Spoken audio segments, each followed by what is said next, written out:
অন্নপূর্ণা পুজো উপলক্ষে সাহাগঞ্জে 15তম বর্ষ উদযাপন, রক্তদান ও সাংস্কৃতিক অনুষ্ঠানের আয়োজন করা হলো মা অন্নপূর্ণা চ্যারিটেবল ট্রাস্টের পক্ষ থেকে। Maa Annapurna charitable trust, Nivedita thalassemia control and awareness সোসাইটির যৌথ উদ্যোগে স্বেচ্ছায় রক্তদান শিবির আয়োজিত হয়ে গেল সাহাগঞ্জ বয়েজ ক্লাবে। মূলত অন্নপূর্ণা পুজো উপলক্ষে মা অন্নপূর্ণা চ্যারিটেবল ট্রাস্টের ব্যবস্থাপনায় আয়োজিত হয় এই কর্মসূচি।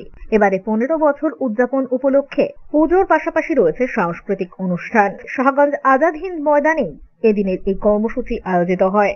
পুজোকে কেন্দ্র করে রয়েছে একগুচ্ছ কর্মসূচি, রক্তদান শিবির, চক্ষু পরীক্ষা শিবির, নারীদের বস্ত্র বিতরণ, দৃষ্টিহীন ও বিশেষ চাহিদা সম্পন্ন মানুষদের ফুটবল ক্রিকেট ইত্যাদি খেলার সামগ্রী প্রদান, এছাড়াও নাটক প্রদর্শনী, ম্যাজিক শো, বাউল, মুখাভিনয়, স্যাক্সোফোন, পুতুল নাচ, হরবলা ইত্যাদি সাংস্কৃতিক অনুষ্ঠানও রয়েছে। তৎসহ 100 জন বিশেষ অতিথিদের আগমন ঘটবে এই অনুষ্ঠানে, যাদের সম্বর্ধনা জ্ঞাপন করা হবে মা অন্নপূর্ণা চ্যারিটেবল ট্রাস্টের পক্ষ থেকে।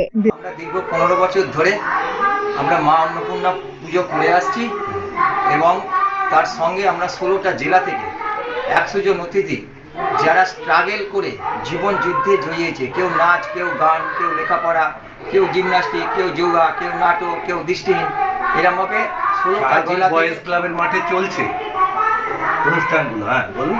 সাহাগঞ্জ বয়েজ ক্লাব মাঠে চলছে আমাদের বাড়িতে অন্নপূর্ণা পুজো। বয়েজ ক্লাব মাঠে ক্লাব হাউসে হচ্ছে রক্তদান শিবির, মাঠে হবে মঞ্চ, আজাদিন মাঠে হবে ফুটবলদের ক্রিকেট, দাবা, ফুটবল, তাস, নাটক। রিপোর্ট হুগলি আজকে।